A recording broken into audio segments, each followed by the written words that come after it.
তিলোত্তমা কাঁদছে শোন, তিলোত্তমা কাঁদছে শোন, তিলোত্তমা কাঁদছে শোন। ধর্ষিত হয়ে খুন হয়ে গেল, আমরা কেউ এখনো বিচার পাইনি। দেশের সর্বোচ্চ আদালতে এদিক ওদিক ঘুরিয়ে অনেক কথা হচ্ছে, বিচারের কথা হচ্ছে না।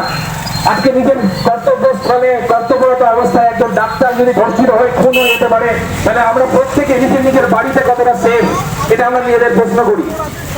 আমরা ততক্ষণ থামবো না যতক্ষণ না আমরা বিচার পাই, আমাদের বোন অভয়া বা তিলোত্তমা বিচার পায়। তাই আমরা আরো একবার সকলে মিলে চিৎকার করে বলতে পারি, we demand justice, we demand justice, we demand justice, we demand justice, we demand justice, we deserve justice, we deserve justice, we deserve justice.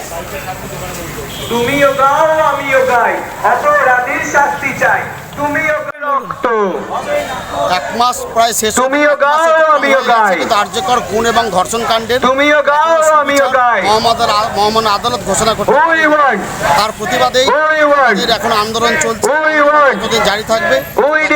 ধর্ষণ এবং খুন ন্যায় বিচার প্রতিষ্ঠিত। পাশাপাশি আমরা রাজ্য সরকারের দাবি জানাচ্ছি যারা প্রকাশ্য দিচ্ছে এবং তথ্য প্রমাণ লোপাট হওয়ার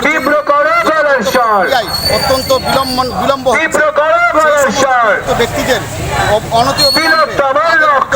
ধর্ষণের মামলা দায়ের করা হোক। দাবি যে আমরা সুবিচার চাই। আজকের হাজার হাজার ছাত্রছাত্রী এবং জুনিয়র রাজভবন, কলকাতার স্বাস্থ্য ভবন ঘেরাও, স্বাস্থ্য ভবন ঘেরাও করে রাখছি যত সুবিচার প্রতিষ্ঠিত হয়। জুনিয়র ডাক্তারদের ডেডলাইন সুপ্রিম কোর্ট ঘোষণা করেছে ঠিক, কিন্তু আমরাও চাই যে সুপ্রিম কোর্ট শাস্তি দানের বিধান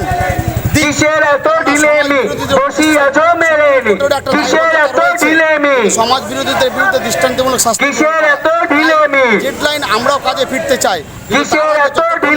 ন্যায় বিচার প্রতিষ্ঠিত হচ্ছে, নিরাপত্তা স্বাস্থ্য পরিষেবা সুনিশ্চিত হচ্ছে। কাজে জয়েন করবেন না, অনেকে বললাম এমার্জেন্সি পরিষেবা চালু আছে।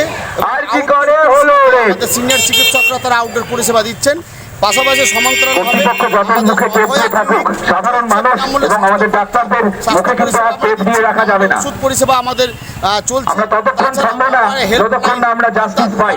আর এই জাস্টিসের দাবিতে আমাদের গলার স্বর তীব্র থেকে তীব্রতর হবে। যতদিন না জাস্টিস পাই, আমরা প্রত্যেকে এসে যেন সাপোর্ট করি। ডাক্তাররা এবং সাধারণ মানুষের প্রত্যেককে প্রত্যেকে আমরা সাপোর্ট করেছি। যতদিন না জাস্টিস পাই, আমরা যেন আমাদের ডাক্তার কর্তব্যরত অবস্থায় নিজের কর্মস্থলে যদি ধর্ষিত হয়, খুন হয়ে যেতে পারে, তাহলে আমরা সাধারণ মানুষের নিজেদের জিজ্ঞাসা করি যে আমরা আমাদের নিজেদের বাড়িতেও সেফ কিনা। কি নাম আপনার? আমি বারবার বলছি বর্ধমান মেডিকেল। তাই আমরা আজ যদি থেমে